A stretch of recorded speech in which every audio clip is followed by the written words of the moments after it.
kitchen wall. Jawbone, he is very tall. Jawbone ring, jawbone sing, jawbone tell me everything. Walks jawbone with a turkey too. Never mind that bugaboo. The loose string blue, it will not do. I want a string to tie my shoe. A cotton string, it will not do. A cotton string will break in two. Walk jawbone with a turkey too. Never mind that bugaboo.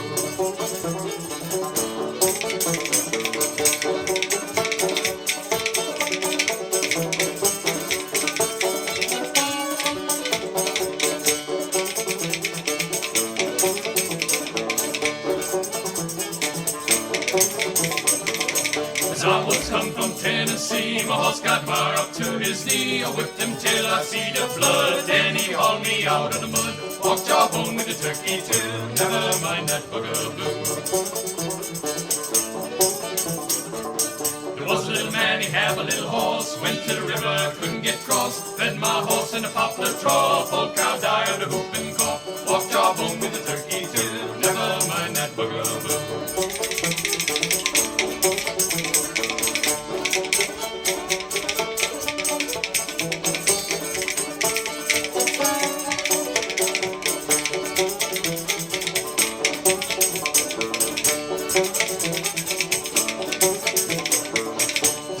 South don't dress very well. They walk proud and try to come swell. In the night they meet for to play. Dance all night till the next day. Walk jawbone with a turkey too. Never mind that bugaboo.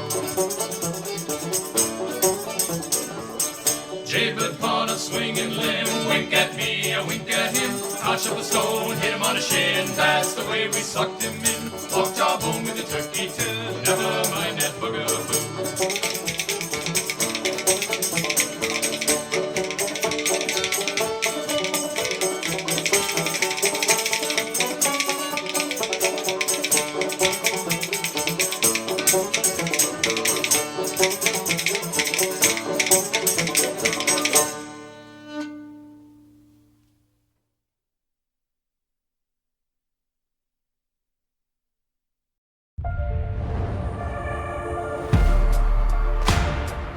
I look different. I play different. Boxing's the wild west of sport. This isn't a normal world. Winning doesn't happen by accident. Winning becomes a lifestyle. Volleyball here is a state treasure. Representing Nebraska has meant everything to me. We were the greatest defense ever to play the game. We've given them an opportunity to dream.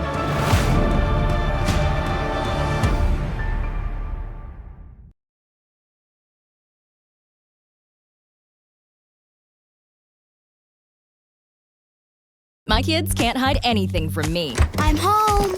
Especially when they've been using toilet paper that doesn't hold up. Charmin Ultra Strong has a diamond weave texture that's more durable. And it cleans better, so you can use less. Enjoy the go with Charmin.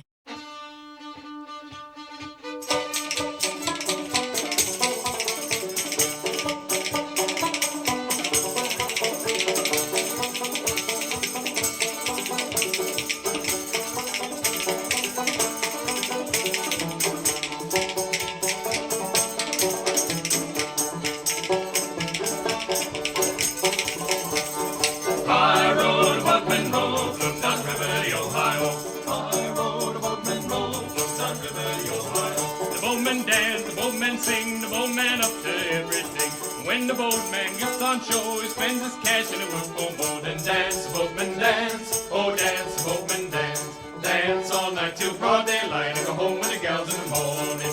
High road, a boatman roll, from down river the Ohio. High road, a boatman roll, from down river the Ohio.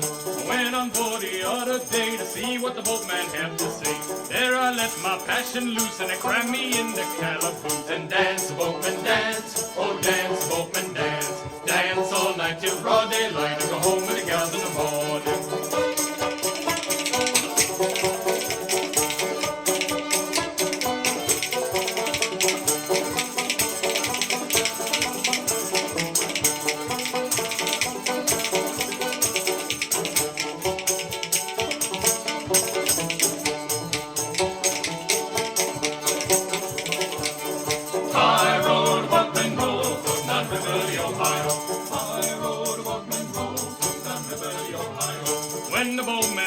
his horn. Look out, oh man, your fog is gone. Catch my sheepy, catch my shoat, and put him in a bag and throw him in the boat. And dance, the boatman, dance. Oh, dance, the boatman, dance. Dance all night till broad daylight and go home with the gals in the morning.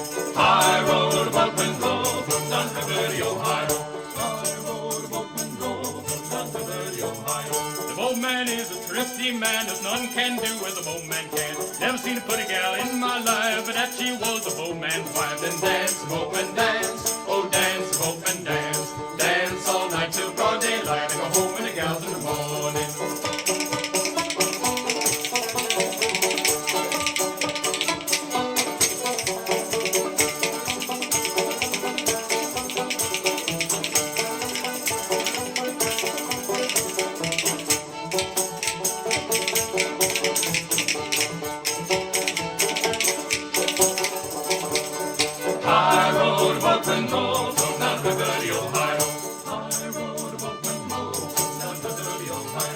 When you go to the boatman's ball, dance with my wife, but don't dance tall. Sky blue jacket and tarpaulin hat. Look out my boards for the nine-tail cat. And dance, the boatman, dance. Oh, dance, the boatman, dance. Dance all night till broad daylight. Come home with the gals in the morning. High road, boatman, go, float down river to Ohio.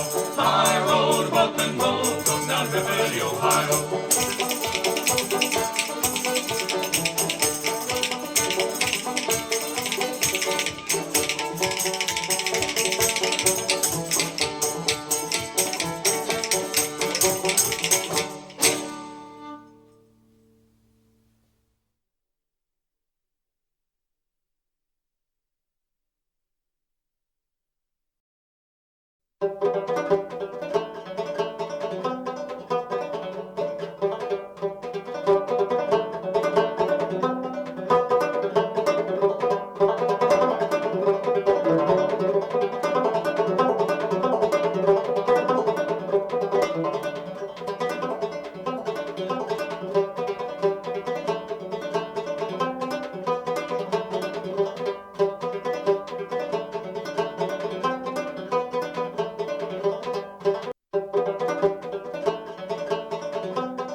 Oh my God, y'all.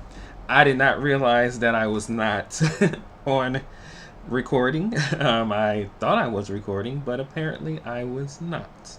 So maybe I have to do this again just in case. For those, I'll be brief and do it short just in case. So that you guys know that it's me.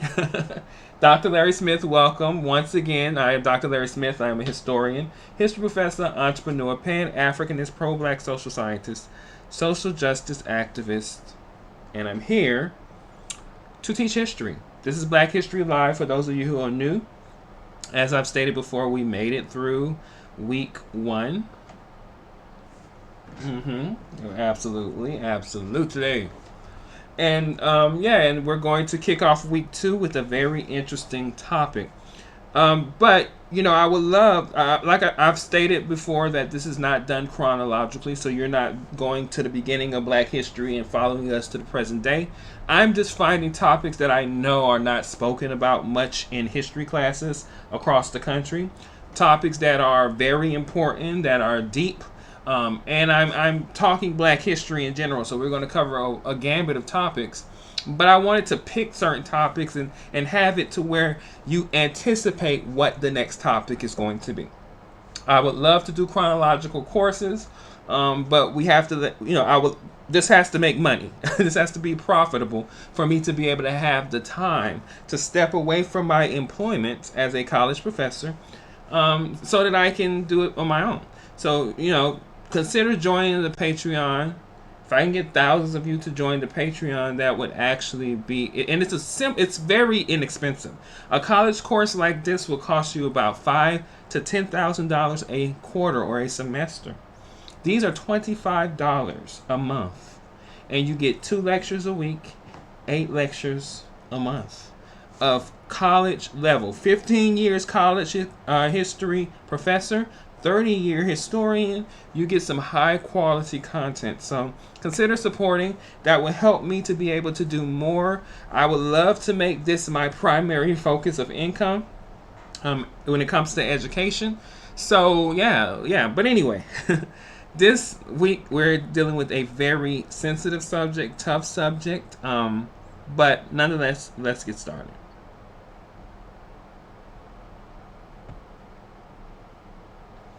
This week's topic is Minstrelsy, the minstrel show, aka blackface, and this is going to be a 2-parter. We're going to dive into part 1 today of 2, and we're going to take a deep dive into one of the most important yet damaging chapters in history of American entertainment, the minstrelsy. Right? This is not just about old-time theater or dusty sheet music. This is about a system of entertainment that defined black people for white audiences without our permission. Because when Minstrel Show came out, majority of black people were enslaved, and there weren't any black people who were running production companies, theater houses, and producing these en masse, traveling around the country producing these. There weren't producers and directors who were black. And so this was done without our permission, but it became the most popular form of American entertainment. And as I mentioned before, prior to this time, Americans didn't have our own homegrown entertainment. We were borrowing from the French and watching French plays and French music and old Greek and Roman theater and English stuff and theater made out of books, like, that were popular around the time. But this was homegrown. This was here. This became so popular that it remained popular in American culture for the next 100 years, from the 1830s on forward. Over, depends on who you ask. It's about popular culture, or about how popular culture sold racism, normalized violence, and shaped the way blackness was seen far over a century.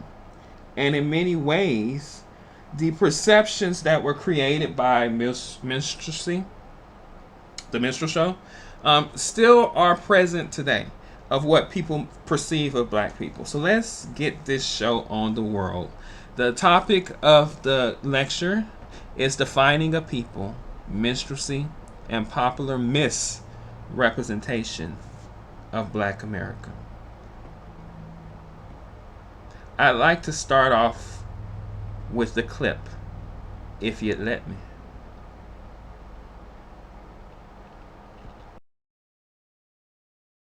Ladies and gentlemen, Mr. Ned Haverly. I want you to know that I'm ragged but right. Poor black and living like you people that's white. Porterhouse steak every day for my board. That's more than all you rounders in this town can afford. I'm a mighty good man to have hanging around. I'm tailor-made, I'm not a hand-me-down. I'm a eagle, I'm a mason, I'm a elk, I'm a knight. I'm ragged but right, you hear me talking? I'm ragged but right.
Change.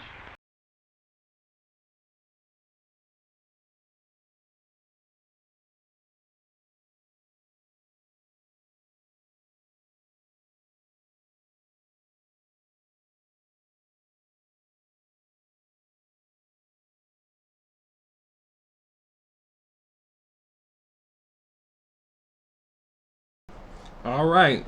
So, if that made you cringe, well, expect to cringe many times during this lecture.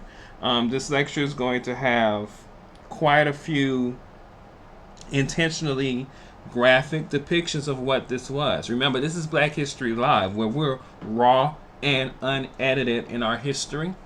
And so, therefore, it is something that you will just have to sit through because this is what we're doing here. So, so yes. So let's talk about minstrelsy, right? What is minstrelsy?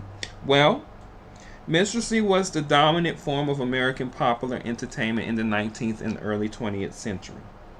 Okay? It revolved around blackface performances, which are usually white performers in blackface, and then of course later some black performers are going to also participate in this. They're all going to paint their faces with burnt cork or grease paint and acting out exaggerated, keyword, exaggerated characters of black speech, how we talk, music, and dance. So in many ways, it was part homage to African American, Black Americans' ability to dance and to create music and to entertain. But then on the other side of it, the more important side of it in regards to this lecture, it was the degradation, the dehumanization, the infantilization, the making black people seem to be less than who we were. It gave us certain stock characters, some of which you may have heard of, some of which you may not have, and some of which you might even still see in some shape or form in popular culture today. Like Jim Crow. Jim Crow is the happy rural slave, named after the Jim Crow era. You can go back and watch the lectures from last week where we talked about Jim Crow era. It was named after this archetype, this character type. The Zip Coon, which was the foolish urban dandy. The Mammy, the loyal motherly servant. The Pickaninny, the neglected comic black child. Unc or uncle, the gentle, non-threatening elder. And then there's the Jezebel, which was the hypersexual black woman. As you can see, these stereotypes represent various different people within the black community. So when we talk about minstrelsy, we're not talking about something that just targeted black men. We're not talking about something that just targeted black women, the black young or black children. This targeted every type of potential person within the black community. And each one of these was a stereotype, and each one carried a political purpose. So just keep in mind that minstrelsy is quite political in its nature. This is not just random entertainment. I know some people believe that entertainment is just entertainment, but sometimes entertainment has a purpose. Many times, should I say, entertainment has a purpose. So minstrelsy grew out of a mix of antebellum, which is pre-Civil War urban theater, working class street amusements, and riverboat entertainment circuits. The man often credited with kind of launching its nationally presence was a guy named Thomas Daddy Rice. And that was around 1828. Now, it had been happening before that, but the first time it took off and really hit into the mainstream was Thomas Daddy Rice in 1828 with his Jim Crow Act. Now, think about it in terms of a crow. A crow is dark black. And sometimes they would give firecrackers or certain things to crows and watch them kind of act crazy with those things. And so this influenced, allegedly, Daddy Rice's act of Jim Crow. Rice claimed he based his routine on a song and dance he saw from a black man in the streets. But what he did was exaggerate that dance for laughs, strip it out of context, and put it on stage in blackface. It is also important to note here that minstrel performers often borrowed heavily from actual black music and actual black dance. From docks, from alleys, from parades, and plantation gatherings.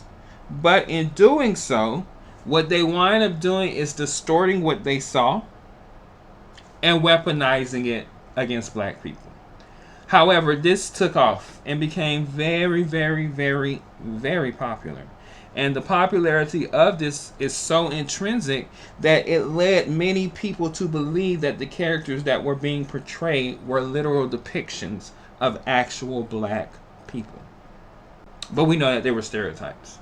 We know that there were stereotypes.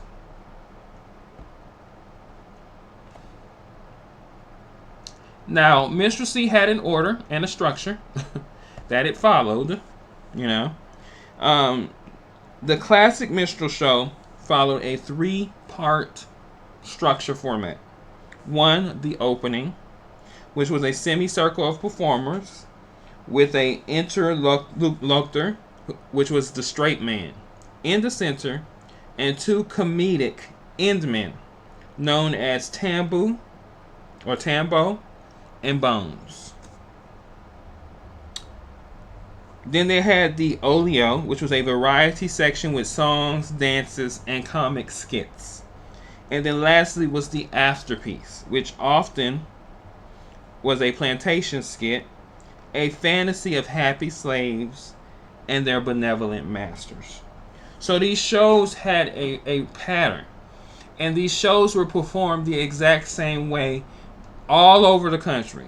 They took train routes, they took carriage routes, brought these shows all over the country as a form of entertainment. These shows combined the banjo, which was an instrument that Black Americans, descendants of slaves, brought with them, from Africa. And it also included fiddle, which was another used Black instrument. Things like the cakewalk dances and jokes steeped in racist exaggerations. And that is the basis, the foundation of minstrel show, or the minstrelsy. Blackface, while that is the most recognizable portion of it, I want to get the point out that this was a bigger thing than just blackface. This was a production. This was a organized, planned, music-laden, dance-laden phenomenon that's going to occur for over a century in this country's history.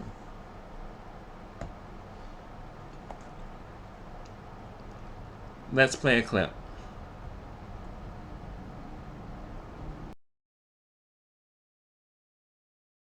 Every time I wheel about a Jim Crow, I went down to the river. I didn't mean to stay, but there I saw so many gals I couldn't get away. Wheel about and turn about and do just so. Every time I wheel about a Jim Crow. Give me back my clothes, please. And so it was that a young song and dance man, who was later belovedly known as Daddy Rice, was the first to bring blackface characterization to the American stage.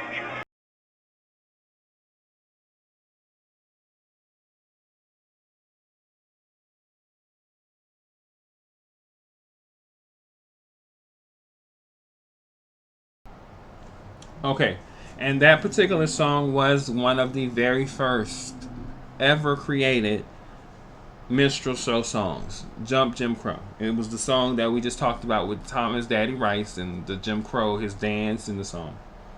But minstrelsy was America's first mass entertainment industry.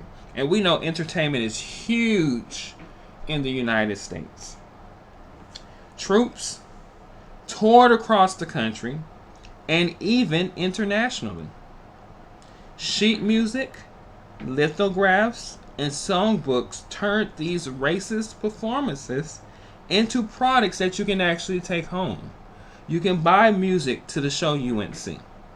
You can buy sheet music or recorded music to the songs that you just sing. You can buy artifacts and figurines and pictures types of things from the shows that you just seen. It was popular with northern urban workers, many of them Irish and Scottish, middle-class audiences, and immigrants, trying to fit into the white society. Here's the key. Racism sold. And some of the most popular minstrel show performers were Irish performers trying to gain their whiteness in America by degradation and humiliation of black people. These stereotypes became a reliable commercial product all over the world, but definitely in the United States.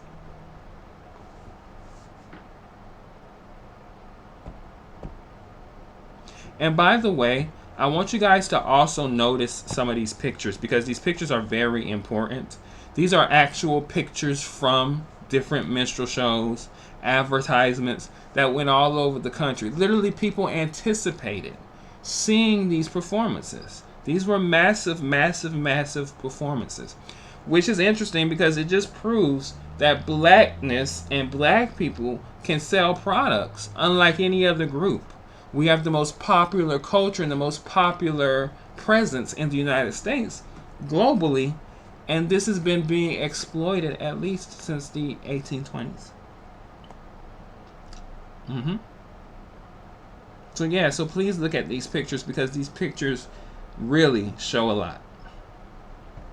Okay, so minstrelsy justified slavery before the Civil War, and it later justified Jim Crow segregation because it promoted and promulgated the ideas of these American stereotypes that many, many, many Americans had already believed about black people. These performances painted black people as lazy, buffoonish, childlike, over-sexualized or sexual, or dangerous.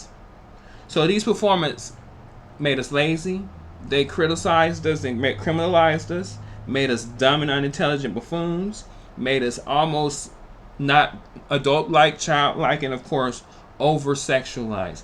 Many of these same stereotypes you see today, and many of if you get into debates and discussions on social media with certain people, these are some of the things they'll try to throw in your face as a definition of what black people are. And they have no idea that all they are doing is regurgitating minstrel talking points and minstrel tropes that have been around for 200 plus years. Yeah. White audiences laughed, but they were also learning. Right? They were also learning. They were being taught that black suffering, which was a legitimate thing, with 98% of the black population enslaved, they were being taught that this was funny. That black aspirations were ridiculous, and that black citizenship was impossible. These minstrel shows were telling white audiences of different ages that black people were definitely inferior to them and could never, ever, ever in any capacity, due to inherent traits, be equal to them. So, once again, as I stated earlier, while this might come across as just entertainment, this is politicized, socialized, conditioning, engineering, and it's way more than just simple entertainment.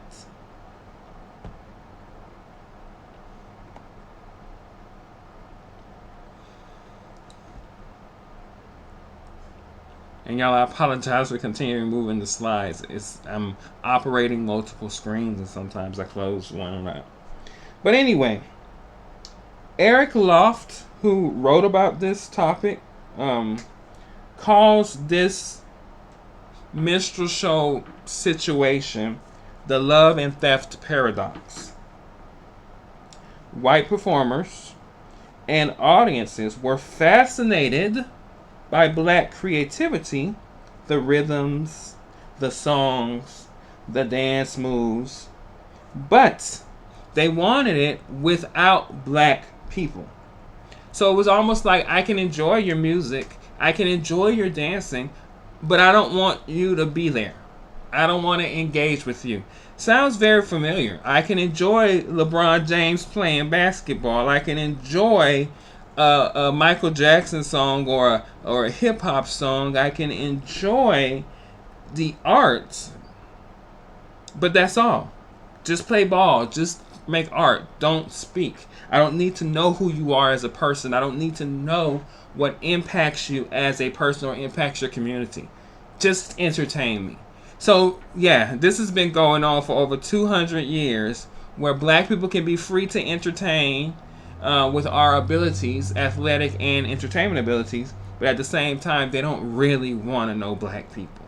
They want to rely on these stereotypes as a way of understanding black people, but they don't want to go deeper and to understand who we really are. They wanted the art, but not the humanity. They stole cultural forms. They would see black people doing things. They would hear black songs, and they would just rip them and take them, no credit. That is also very familiar, right?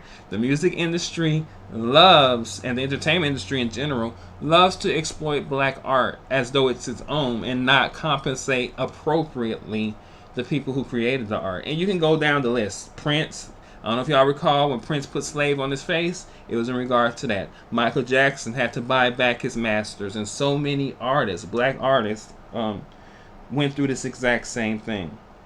They stole our cultural forms while denying credit, payment, and full participation to the black artist who created this shit. It gotta sound familiar.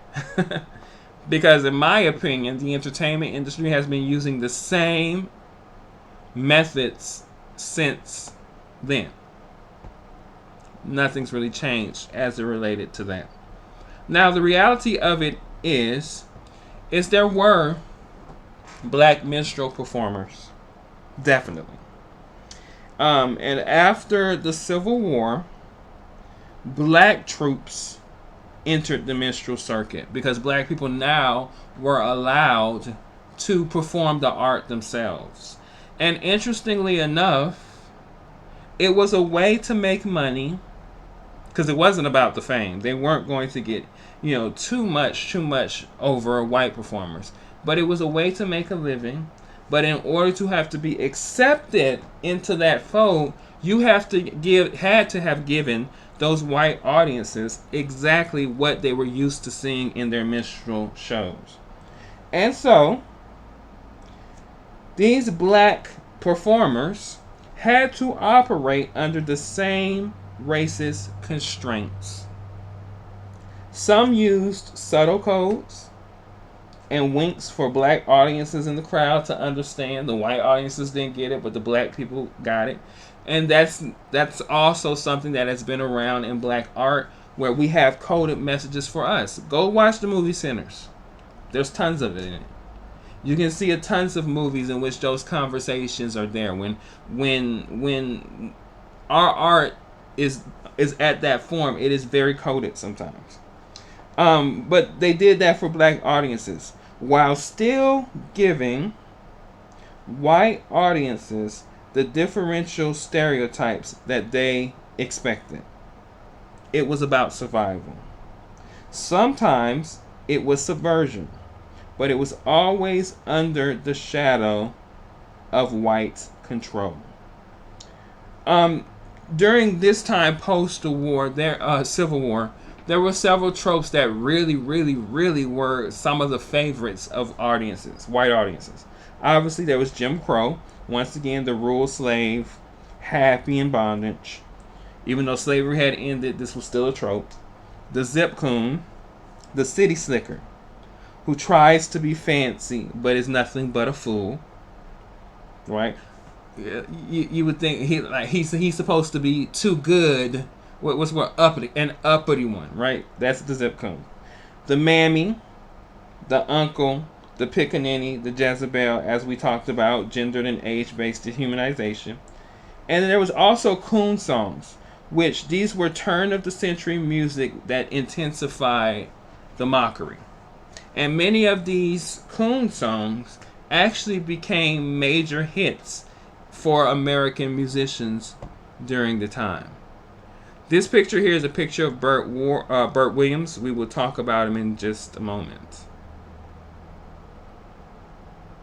All right, speaking of that, let's play a clip about Burt Williams.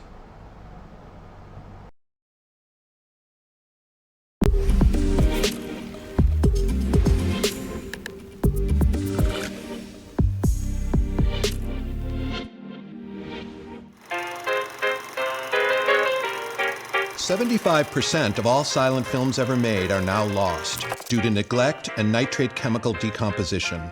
It's a staggering loss and artistic tragedy.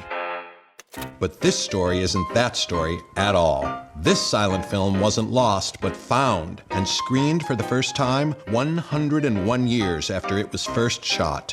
And if that isn't unique and amazing enough, this found footage is now considered the first all-black feature film ever made, with the first black superstar entertainer in American history.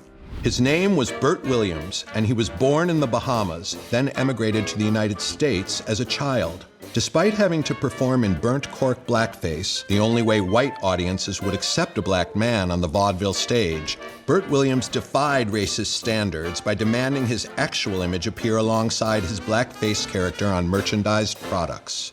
By 1913, Burt Williams signed an unprecedented deal with prestigious Biograph Studios in New York City for a starring film role with an all-black cast. The plot was simple. His character vies with two rivals for the heart of a small-town girl. But if the plot was simple, the footage shot was radical and still recognizable as such today. When she saw it, cinema studies professor Brianna Brown was stunned. First of all, I didn't even know this film existed. It's incredible to see something that takes back the narrative, rewrites history, flips every stereotype on its head. There's even more flipping in the surviving raw footage. Here's William Chappelle, Burt Williams' valet, applying burnt cork. Code switching in action. He may be in blackface, but still gets the star treatment. And here he is directing director Edwin Middleton. Traffic cop. Well, Burt Williams calls the shots, literally.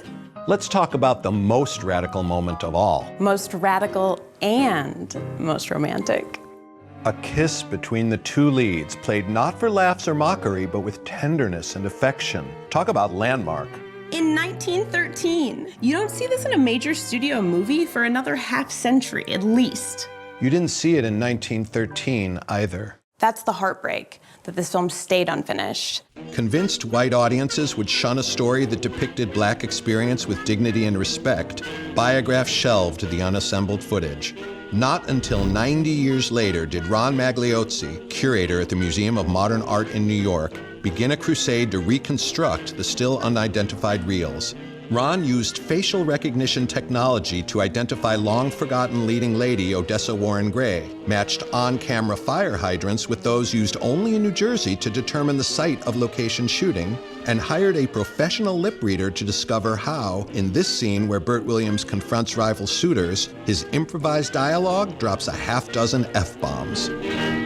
It took 10 years to complete, but the newly titled Lime Kiln Club Field Day premiered in 2014. By then, Burt Williams had been dead for almost a century, felled by poor health and soul-sapping oppression.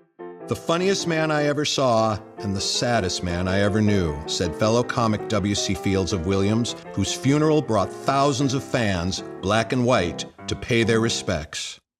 It's a sad story with a happy ending. The film Biograph wouldn't let the public see now survives with all its production footage, the only silent film to do so. It took 101 years, but this lost film has been found for keeps.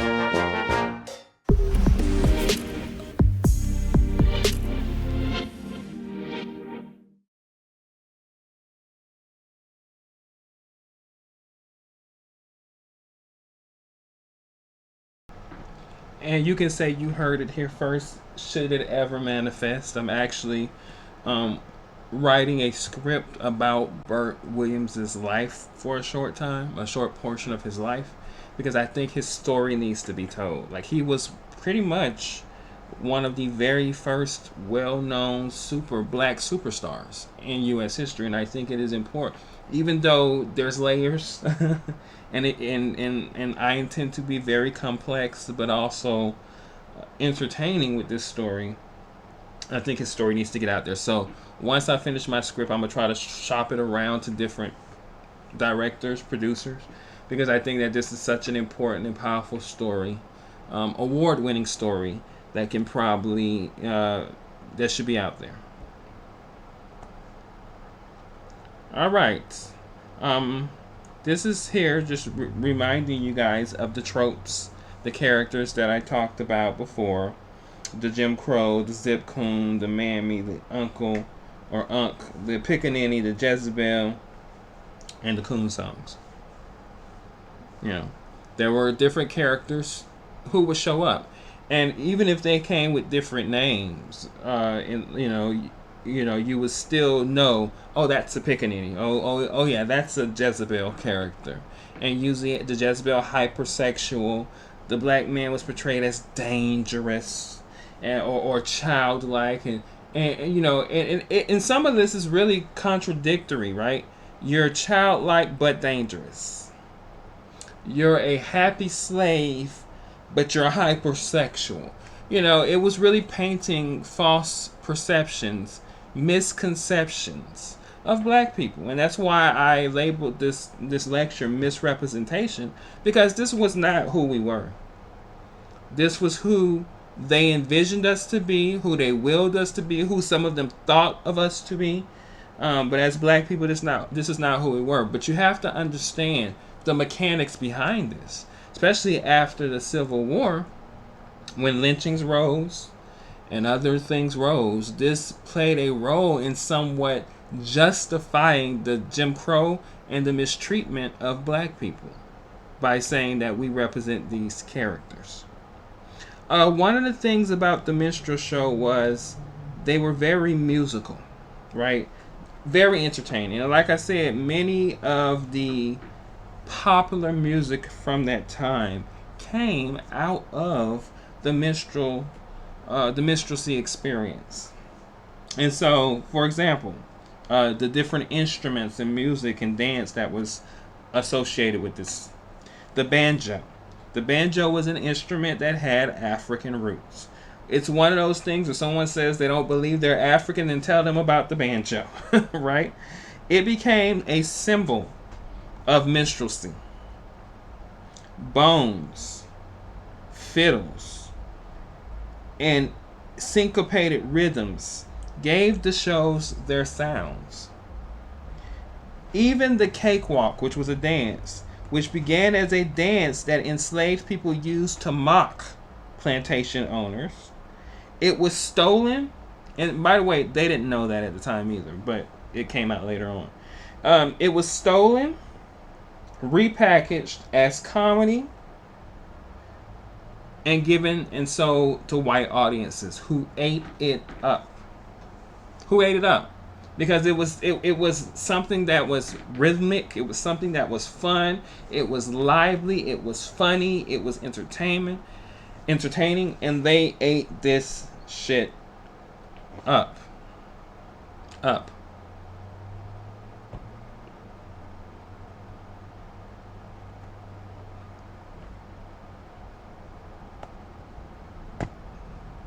Okay. Give me just a moment.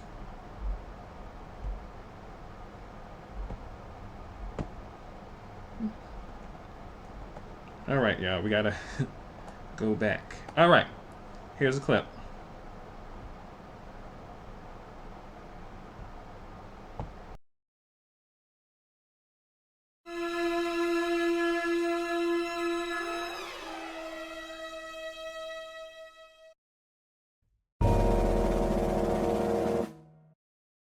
The origins of blackface arguably go back to Charles Matthews, an English comedian who first created black stage characterizations from observations he made while visiting America in 1822. He studied African American dialect, songs, and folklore. In Trip to America, he performed a popular song called Possum Up a Gum Tree with a black dialect in blackface. By the late 1820s, George Nichols and Bob Farrell wrote Zip Coon, employing a melody from an Irish song, Sitcha Gittin' Upstairs. George Washington Dixon, J.W. Sweeney, and of course, Thomas D. Rice traveled the country and portrayed images of blacks while performing alleged Negro songs. In 1828, Thomas Rice claimed he saw an old black man with a deformed right shoulder and a stiff knee doing an odd dance and singing a song. Every time I wheel about a Jim Crow, I went down to the river. I didn't mean to stay, but there I saw so many gals I couldn't get away. Wheel about and turn about and do just so. Every time I wheel about a Jim Crow.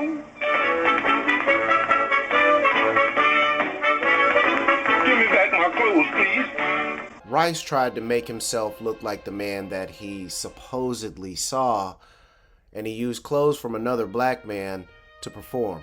It ultimately came out that he took the song and dance from John Picayune Butler. Thomas Rice's performances of Jump Jim Crow became a public success, and he toured, performing it from New York City to London. Blackface performers accumulated popularity throughout the entire 1830s, and they influenced outlandish portrayals of African Americans on stage. Blacks were depicted as inferior to whites and used as comic relief. Frederick Douglass called blackface performers, quote, "the filthy scum of white society who have stolen from us complexion denied to them by nature, in which to make money and pander to the corrupt tastes of their white fellow citizens." End quote. In 1843, 4 experienced blackface circus performers took the stage in New York City. Billy Whitlock played the banjo, Dick Pelham played the tambourine, Dan Emmett, who later wrote Dixie, the Confederate national anthem, played the fiddle, and Frank Brower played the bone castanets. They called themselves the Virginia Minstrels and were an instant success. They claimed their music, dancing, and comedy were the, quote, "sports and pastimes of the Virginia-colored race through the medium of songs, refrains, and ditties as sung by Southern slaves," end quote. Northern whites didn't understand what slaves were like, and they wanted to believe that they were different from them. They wore ragtag garments that didn't fit well, and they spoke in black dialect. They were contorting their bodies, hollering wildly, bulging their eyes out and their mouths, spreading their legs, and moving compulsively around the stage. They functioned like 4 solo performers together, and after a prosperous tour, the group broke up. They left behind a public thirsty for more minstrel shows and a market that gave rise to many imitators. In 1844, just a year after the first minstrel show, the blackface troupe, the Ethiopian Serenaders, performed for the amusement of President Tyler at the White House. Minstrelsy, before the Civil War, was extremely popular and a national phenomenon.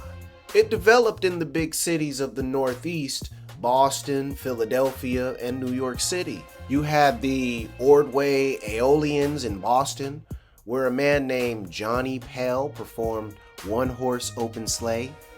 Jingle bells. You also had Hooley minstrels in Brooklyn and E.P. Christie minstrels in New York City. Sanford Minstrels in Philadelphia was likewise a thriving company. Here's a picture of the owner, Samuel Sanford, as a minstrel black woman character. He is the Yalla Girl character, which I will go into depth with later. Minstrelsy was ubiquitous, and people were obsessed with it. When a minstrel show was coming to town, it would be all that everyone would speak about. As an establishment, it helped whites deal with notions and concerns. It reinforced beliefs of white supremacy and satisfied curiosities about black people. Minstrels shaped white views of blacks and plantation life with eye-popping caricatures that would captivate and incite vocal interactions with the audience. You know, the minstrels also conformed with the public opinion. Large populations of whites were yet unfamiliar with black people and misperceived minstrels as real African Americans. Early minstrels recognized this, and they made it apparent to their audience that the only thing black about them was the material that they were employing and the cosmetics. This is why sheet music showed minstrels in blackface and then without. Oh, just a minute. Why, here's two familiar faces, Walter Catlett and Willie Collier.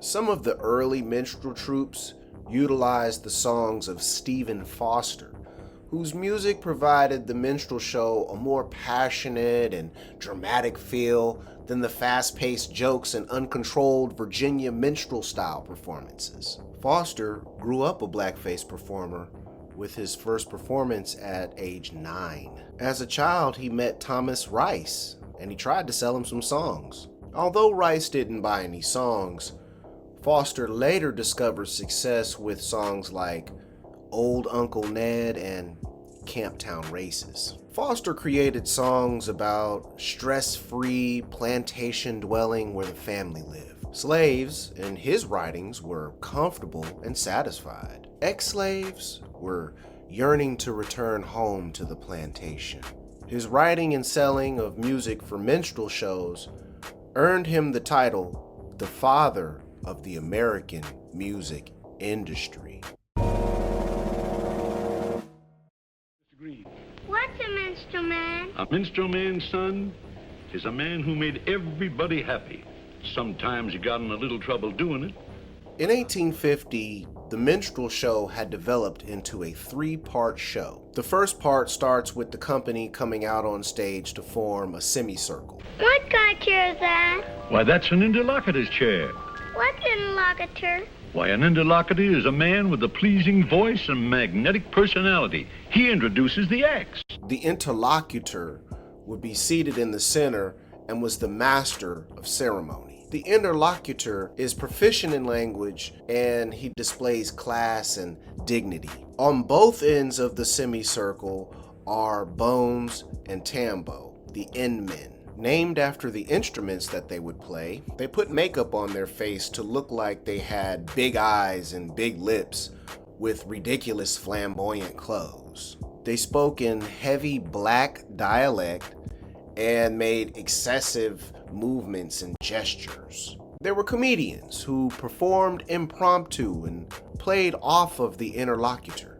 Their snapbacks at the interlocutor appealed to the anti-intellectual and the anti-elitist. When the interlocutor corrected the end men, the audience could join in feeling superior to the stupid nigga. Next would come gags, humorous songs, serious songs, and dancing. The vocals were done by individuals, but supported by an entire cast singing the chorus. Stunts and the music were all in Negro idiom, but there was also material that was done without it that commented on social and political issues. The first act would come to a close with a big song and dance. The second part of the show was called the Olio. It was a variety segment that contained the stump speech that one of the end men would give. Over the years, the stump speaker became a unique position. Some would limit their stump speeches to nonsense, while others would use a fury of nonsensical words to denounce serious issues. In true absurd fashion, people expected the stump speaker to just fall off the podium and onto the floor at the end of the speech, and they usually did so. The third part of the show was a one-act skit based on a plantation romance. Later, the standard became a rendition of the song Lucy Long, made famous by Christie's Minstrels.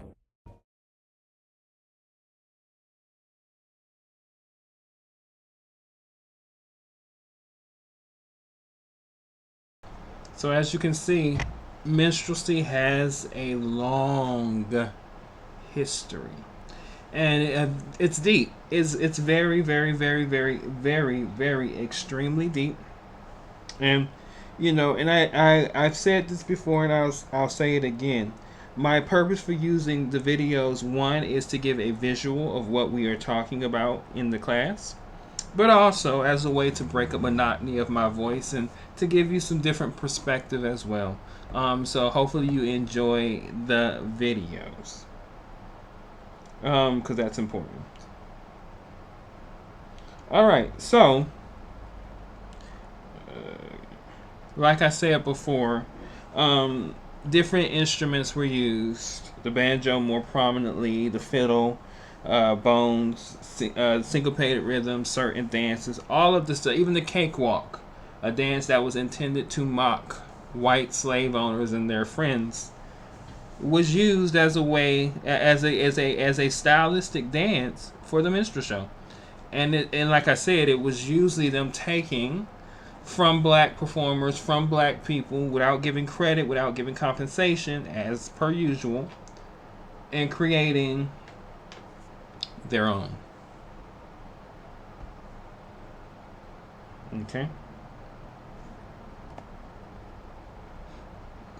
And I wanted to play this clip.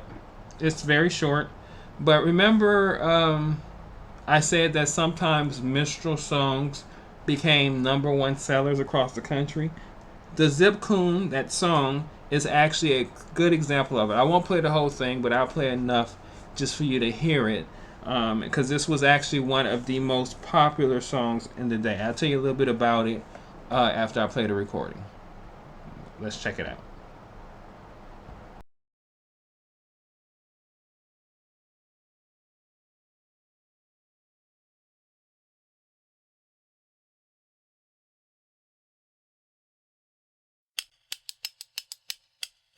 Old Zip Coon, he's a larned scholar. Old Zip Coon, he's a larned scholar. Old Zip Coon, he's a larned scholar. Sings possum up a gum tree and cooney in the holler. Possum up a gum tree, cooney on a stump. Possum up a gum tree, cooney on a stump. Possum up a gum tree, cooney on a stump. Then over double trouble, Zip Coon will jump. Oh, zip-a-dudden-dudden-dudden, zip-a-dudden-day. Zip-a-dudden-dudden-dudden-dudden-dudden-day. Zip-a-dudden-dudden-dudden, zip-a-dudden-day. Zip-a-dudden-dudden-dudden, zip-a-dudden-day. Oh, it's old Sookie Blueskin, she is in love with me. It's old Sookie Blueskin, she is in love with me. It's old Sookie Blueskin, she is in love with me. Went the other afternoon to take a dish of tea. What do you think now, Sookie, had for supper? What do you think now, Sookie, had for supper? What do you think now, Sookie, had for supper? Why, chicken foot and possum hill without any butter. Oh, zip-a-dudden-dudden-dudden, zip-a-dudden-day. Zip-a-dudden-dudden-dudden-dudden-dudden-day. Zip-a-dudden-dudden-dudden, zip-a-dudden-day. Zip-a-dudden-dudden-dudden, zip-a-dudden-day. Did you ever see the wild goose sailing on the ocean? Did you ever see the wild goose sailing on the ocean? Did you ever see a wild goose sailing on the ocean? The wild goose motion is a very pretty notion. Every time the wild goose beckons to the swaller. Every time the wild goose beckons to the swaller. Every time the wild goose beckons to the swaller. You hear him google, google, google, google, goller. Oh, zip-a-dudden-dudden-dudden, zip-a-dudden-day. Zip-a-dudden-dudden-dudden-dudden-dudden-day. Zip-a-dudden-dudden-dudden, zip-a-dudden.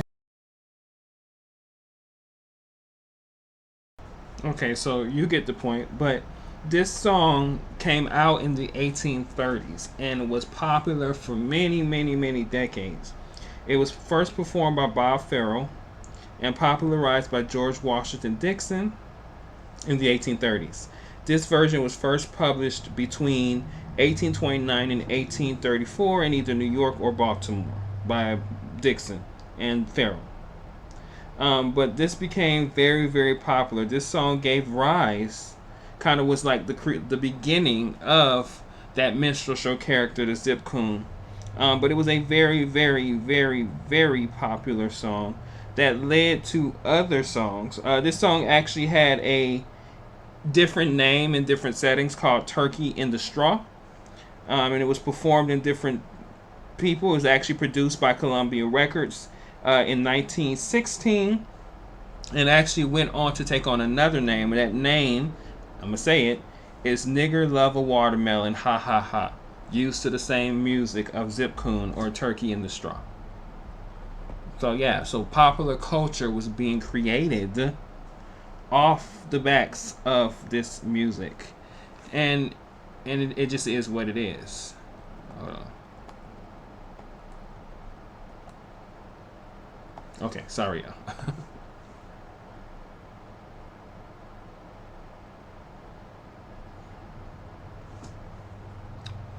I've said this already too, that there was deep influence on the Reconstruction era from the minstrel show.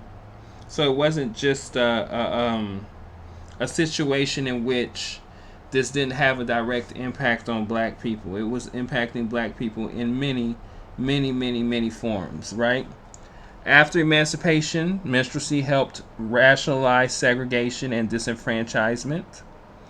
Staged to mass media, vaudeville, early phonographs, which are records, and cinema.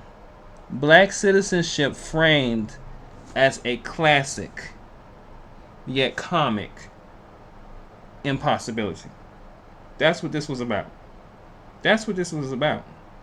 And it didn't disappear after it was just stage plays, you know. Like I said just a minute ago, it became vaudeville. It became records. It became movies, silent and talking films, radio and TV sitcoms. You know, Al Jolson, famously. And this is a picture of the movie poster. Our very first talking movie was called The Jazz Singer with Al Jolson. And it made blackface a film standard in 1925. It's about a Jewish young man who wanted to be a black jazz singer, and so he performed in blackface. Also, the first major Hollywood movie, Birth of a Nation, that came out in 1915, had a premiere at the White House. I may even just do a whole lecture on that one day. It took minstrel shows, tropes, and combined them with the lost cause propaganda to glorify the Klan.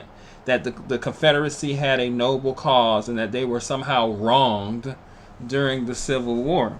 And it mixed it into this big budget movie that has stood the test of time in many ways. Even Amos and Andy, which you've probably heard of. Let me play this clip on Al Jolson in The Jazz Singer. And these clips are important because these clips are giving you an insight and an actual visual of what these people were finding as entertainment. Harbor Freight tools keep getting better with time. Better performance, better durability, better value.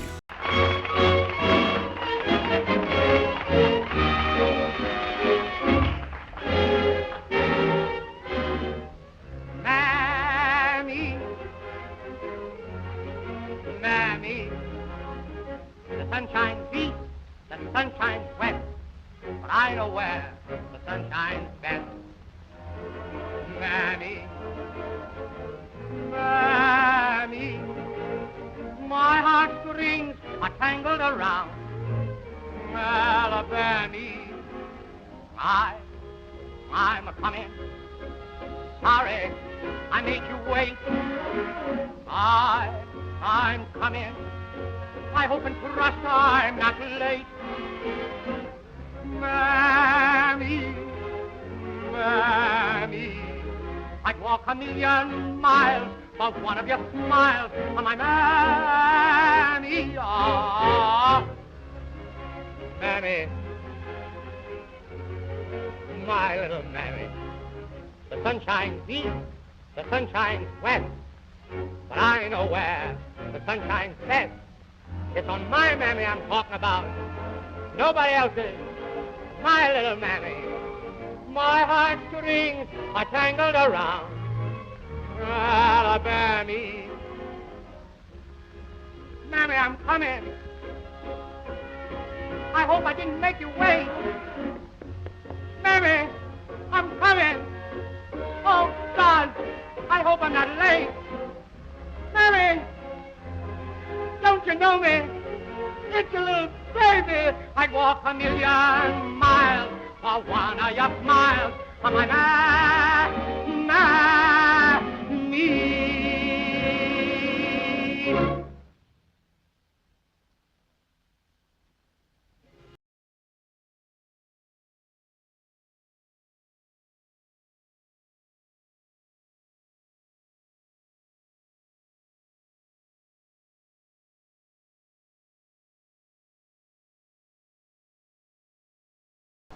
So minstrelsy became popular in the movies and also in TV and in radio as well. People like Amos and Andy, who you see pictured here, turned minstrel dialect in 1928 on radio, and then in 1951 the same show, Amos and Andy, one of the most famous shows, popular shows in U.S. history, turned minstrel dialect, broken down English and what they called slave or black speak, into a national soundscape. No blackface paint was required in these because these aren't even, these were black people. And in instances on the radio and in television, portraying the stereotypes.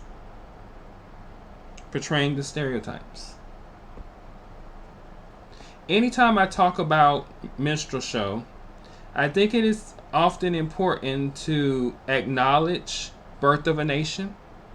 That film, 1916, that kind of glamorizes the Klan, but also depicts a false story around the Reconstruction and the lost cause of the South. So let me play this clip from the movie Birth of a Nation.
If you ever get a chance, that movie in its entirety, 3 hours, is actually out on YouTube, so you can watch it if you're so inclined to.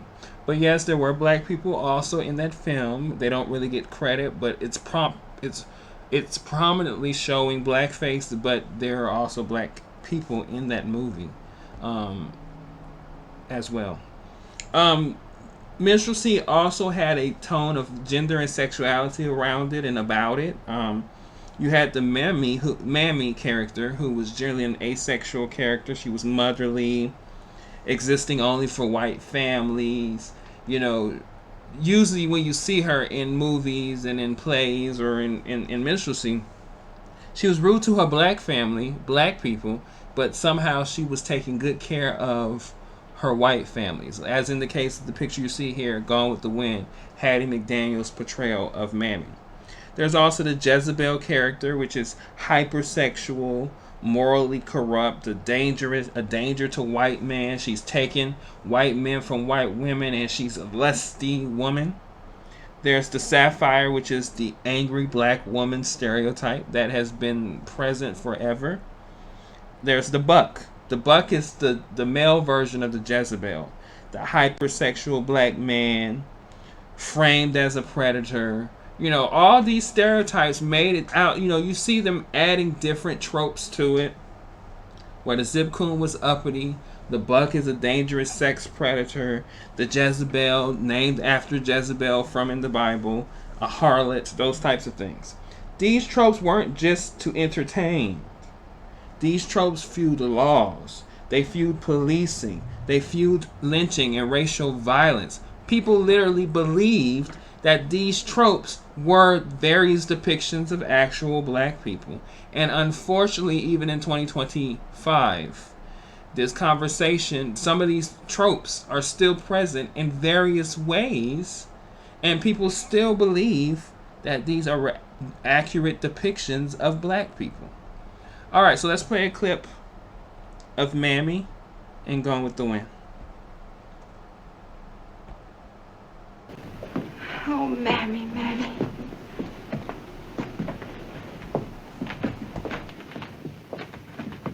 You've been brave so long, Miss Scarlett. You just gotta go on being brave. Think about your Pa like he used to be. I can't think about Pa. Can't think of anything but that $300. Ain't no good thinking about that, Miss Scarlett. Ain't nobody got that much money. Nobody but Yankees and Scalawags got that much money now. Red. Who that? A Yankee? Oh. Oh, Mammy, I'm so thin and pale, and I haven't any clothes.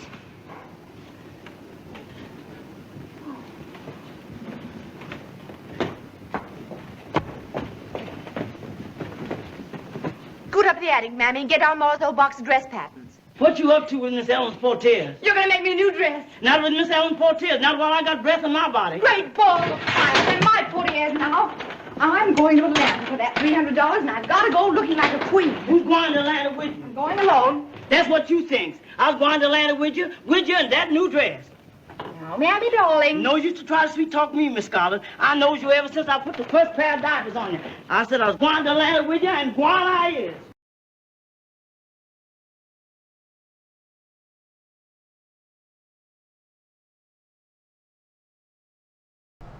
And interestingly enough, Hattie McDaniel won an Academy Award for this portrayal of a Mammy. And I do recall reading where she said in an interview she'd rather play a maid and make a lot more money than actually she would make being a maid. So she didn't feel shamed about doing this, but many character actresses and actors had to play roles that some might deem demeaning. But remember, this is the 1930s. This is 1936 when this movie came out. So it's a different time. However, it also showing what was out there for black entertainers in the 30s. The last trope we'll talk about is the pickaninny trope. Remember I said that these minstrel show tropes covered every base that they could as it relates to caricatures within the black community. And the pickaninny was no different. This was a child. This was big eyes, exaggerated lips, as you can see in the picture, rugged clothes. This taught white audiences to see black children as less than human, to not value black child's lives. Remember, if you go and you watch the last week's lectures, or if you've already watched them, you see that I talk about how children were sent to work, and how children didn't even go to school when it was time to harvest, and they were facing things like George Stinney Jr. of executions for violent crimes. This is because these people were being conditioned through minstrel tropes and other beliefs that black children were less than human. This made neglect, exploitation, and even violence against black children seem acceptable. Toys, comics, and ads all carried these images into everyday life. Yeah, even children. Alright, so we'll wrap the videos up with this clip, and then we'll come back and close out this lecture for today. This is a clip.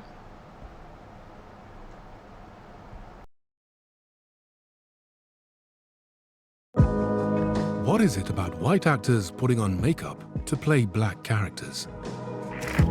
Scenes like these are usually edited out if the movies are shown on TV. Others have been gathering dust on shelves. On a sweltering summer's day, I've come to the British Film Institute, where they are digitizing their Victorian collection. Until now, this is one of the few places it was possible to see an art form that was once mainstream British popular culture.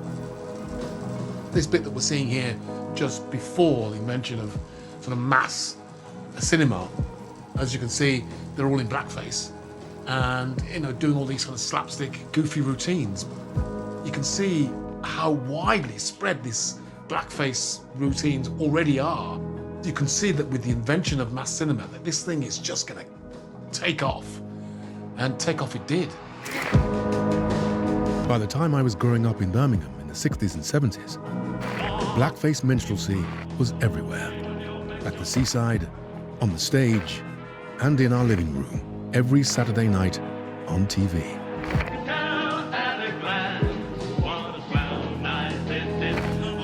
At its peak, the BBC's black and white minstrel show was watched by audiences of over 20 million people until it was finally scrapped in 1978.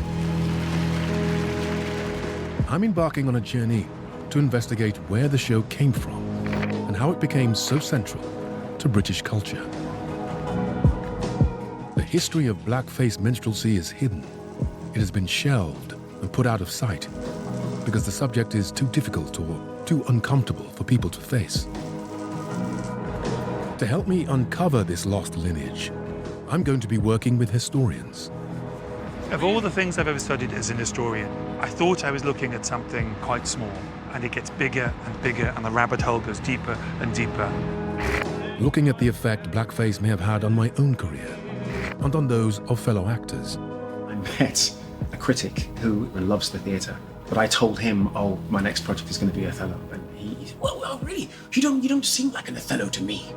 And trying to understand the deeper psychological impact this may have had on myself and others. I mean, this is extraordinary. This is on TV when we were kids. I hadn't even formed my own idea of my black identity.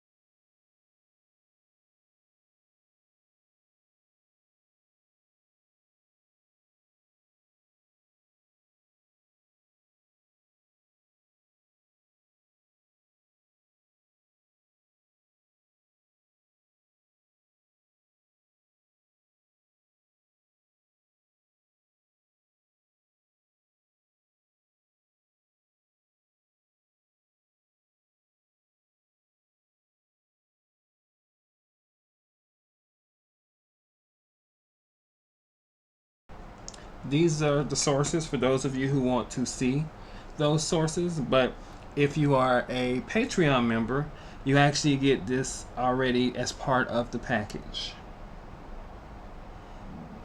Okay.